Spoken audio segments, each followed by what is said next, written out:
So I am very fortunate to introduce our guest speaker today. Her name is Kathleen Stryker. She goes by Kat.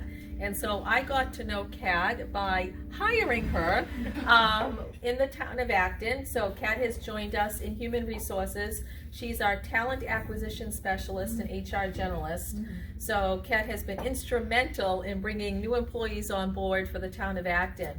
But Kat has a great background because she's here with us today to talk about the time she worked at Disney. And so she worked for Disney for about 8 years. She has a fascinating background even before joining Disney, what she went to school for theater. She very much was involved in the productions that if you've been to Disney World and you go to a show, what is put on behind the scenes and on the stage with these shows. So I'm very happy to introduce Kat Stryker. Thank you. Hello. Thank you. Thank you so much. As Mary Ann said, my name is Kat Stryker. I have a very, very varied background. I started as a theater major in college and wanted to learn more production, stage management, performance, which then led me to do an internship at Disney called the Disney College Program when I graduated college.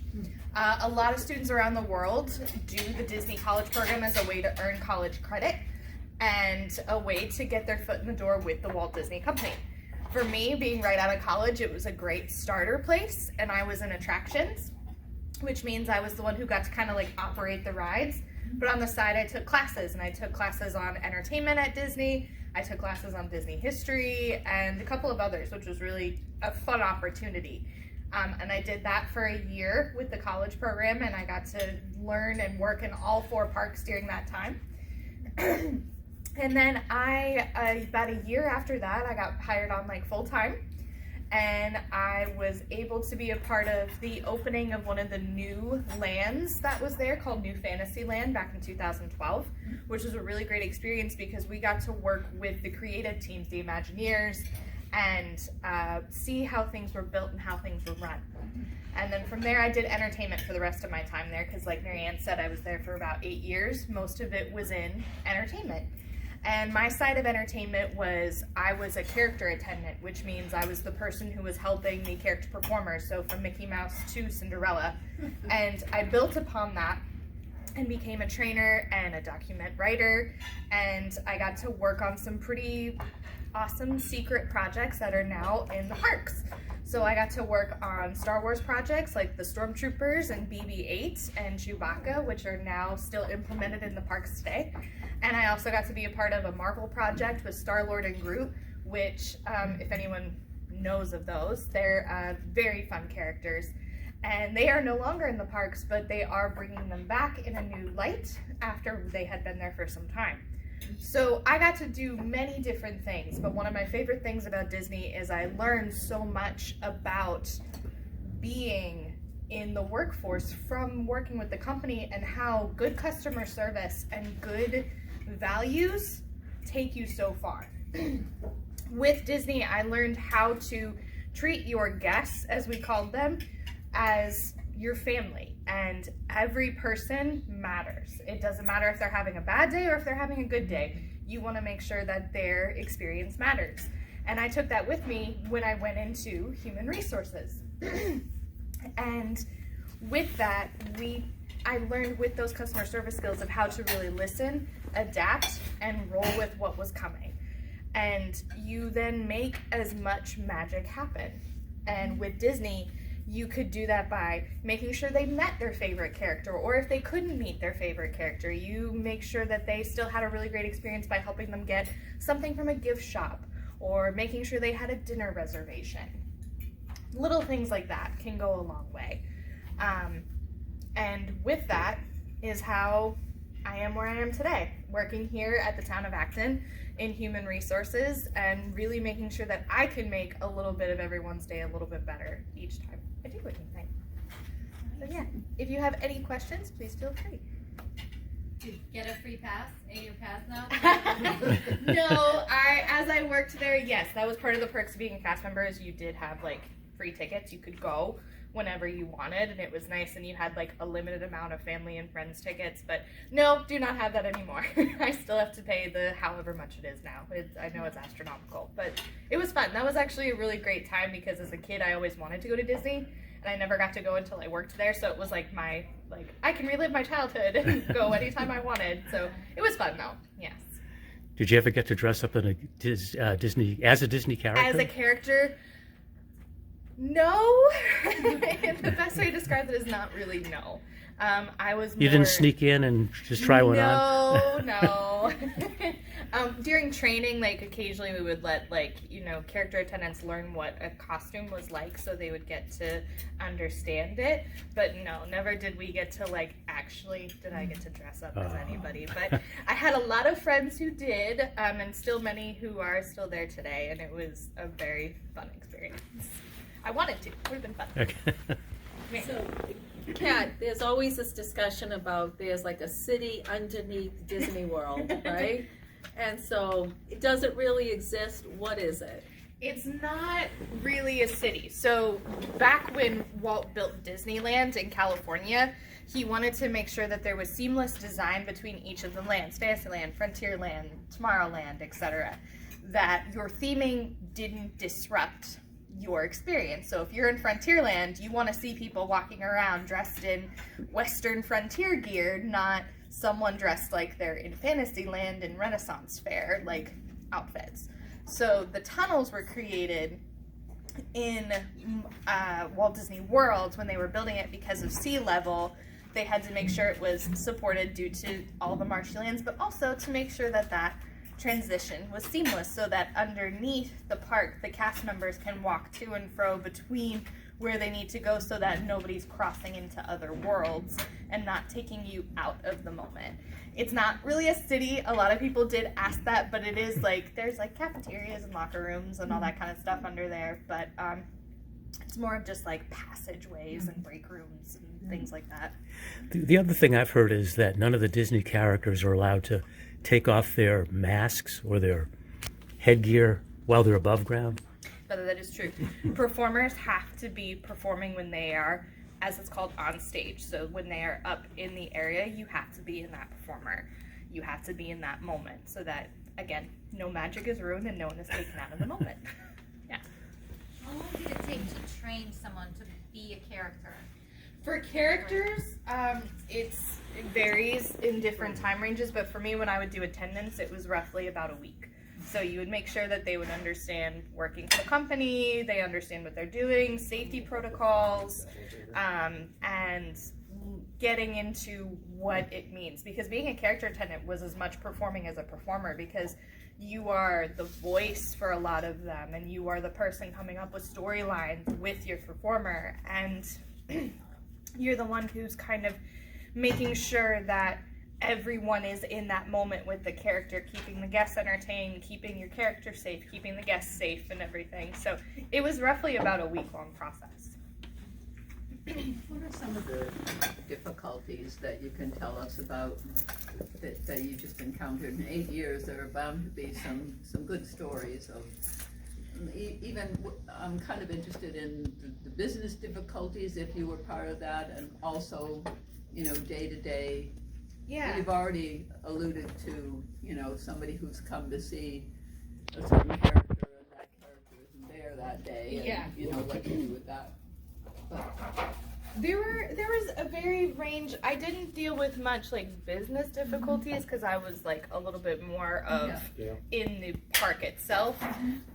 But yeah, you would have over my time, I dealt with many different ones, from when I was in attractions to people not making it on time for they used to be called fast passes, they don't have them anymore, but making it on time for their fast pass to get onto a ride, and they're very upset and they want to deal with they want to do this at this time, to people not being able to see a certain character because of time frames. And then also just the biggest one was a lot of things that were complicated was more of it's a little thing that goes wrong, in anybody's vacation is how I like to put it out. When you go on vacation, one small thing happens, it seems to be a snowball effect. So it would always kind of be it wasn't necessarily anything we did, It was just something triggered it. They're already stressed because there's so much happening, and then it just snowballs effects. And the biggest thing that I would try to do was try to rectify that for them, like try to fix what I can and what I could do in my means to make it better for them. You know, those were kind of the best examples of kind of what a difficulty would be. There were more good days than bad, I will say that. Tough moments would be they're open for the holidays. So I worked every holiday, even Christmas. So that was what was nice about working with the people you work with. You become family. Like all of my friends today are still people I met from there are my family, because you are with them so much, and especially like around the holidays, that's kind of who you're with for that time. And a lot of people think, you know, oh, it's Christmas, no one's gonna want to go to Disney. No, everybody's there.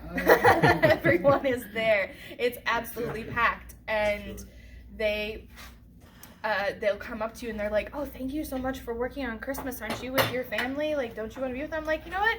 It's okay. I'm here. I'm making your holiday really special, and I'm spending it with my family. So, yeah. Did you say no fast passes anymore? No, there aren't. Yeah, they're going away, last I heard. So everybody's gonna have to stay in line and wait for like. Yep. Oh. I just paid a lot of money for Universal because I've been to Disney many times, and we're going to Universal, and I paid a lot of money for the whole speed up whatever Yeah. process. I forgot what they call it, but I think they're going through a similar type of situation at Disney. I'm not 100% sure. I've been so out of it that I don't know. But it's not like a fast pass that's kind of part of your ticket anymore. Now it's like, I think, a separate, I don't know. It's something like that. Yeah. interesting. Yes, Good to know. Yeah, I don't know where I heard this, but somebody somewhere put in my mind that phone booths are elevators. Is that true? No, that's not true. I've heard that one too. That's not true. That is funny though. No, but they did at one time. I don't know if they're there anymore. There were working phone booths in the England pavilion, the UK pavilion at Epcot. But I don't know if they are there anymore. I feel like all the phone booths have kind of faded out. There were a few that were still around when I was there. Any other questions? Now, if you could try on a costume, which character? What's your favorite character or characters? Oh goodness. There were so many. I think one of my favorites, purely because I grew up with it, was Beauty and the Beast. Belle had a Christmas dress that she wore in a Christmas film. I remember watching it when I was like 8, and I thought it was so pretty. And they had her come out in that dress for Christmas time, and it's this beautiful like red velvet gown. And I always was like, I would love to wear that, but I can't. I can't, but I would love to. That one would be fun. I think that would be the biggest one. There's definitely a list I have somewhere of ones that I always wanted to, but that's the first one that came to my mind. Not Mickey Mouse or Goofy No. I worked with Mickey a lot. I got to work on a really cool project that was called Magic Words with Mickey, where Mickey got to talk with the guests. Wow. So the question I had for you is it true that they're all silent? I was trying to think if maybe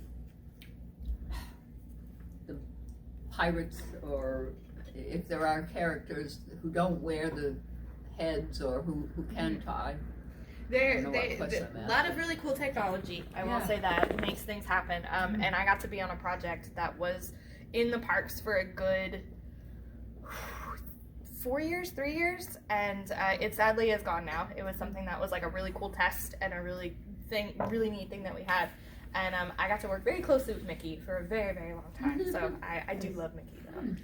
But that was really fun because having people come in and Mickey would say hi to you when for years like he didn't have his voice was really amazing. All the like grown adults who were just like, oh my god, Mickey talks to me. Mickey talks to me. Like that was probably one of the on my top 10 of most magical things to see. And like having him say congratulations or I love you or thank you to like people was really, really beautiful. Was it automated so that Mickey had that voice from like 1930s where it had that really high Mickey Mouse voice? Was that like so that whoever was playing that character was always the same voice? that, or was it the person's voice? She can't say. Did, I can't tell you about that. did Cannot tell you about that. did they give him helium? No. No helium was involved. I will say that. No. But Mickey's voice was, I will say, it was always the same. But I can't tell you how it was done. Cannot tell you. But it's a really cool question. Thank you. Hey, any other questions? Yeah, one more question. So it's really hot in Florida and California. Mm-hmm. So how do they have air conditioning inside of those costumes or some type of fan or how do they stay cool? Because I always look at them and I'm like, I'm super hot right now and I have a t-shirt. Yeah. They must be dying inside of that costume. They have their ways. It's not like there's no fan, so I will say that. People ask that, and that's no. But they have their ways. They stay cool and they do their thing. That's another thing I can't like tell you. Is there a minimum number, a maximum number of hours, like to Carla's question? Is there like a 4-hour shift then, or a 3-hour shift? No, Or- everyone worked like the same amount of hours shifts. So It's you- just Could be in that big, huge chipmunk head for like 8 hours? yeah. Wow. I think by labor law, they have to have every 3 or 4 hours a break. They have Yeah, don't they don't must worry. have. Everyone is taken very well care of. Everyone is taken very well care of. But yeah, there's You know. don't worry about that. But everyone had good shifts, and everyone was taken care of, had good health. Everything was good. So Mickey's never gone on strike? No. Okay. No. Not that we know. Any I other know, not that questions? I know. The average full-time character, let's say, do they work a 40-hour week, or is it? I think I've heard that they are very long hours for Disney, but I'm not sure if that's right or not. I'm not 100% sure. I only knew my schedule, to be quite Yeah, honest. okay. So Yeah. character attendants worked 40-hour work weeks. Okay. They were able to do that. But yeah. All right, thank you. Big round of applause. Thank you. Congratulations. You're welcome. Thank you very much. And I'm glad to be here. Now, can you get Mickey to come here and speak to us? I will try. Okay, all right. I'll put in a good word We can make him for an honorary Rotarian. Yes. All right, I thank will you. try. I'll give him a call. Okay, thank you.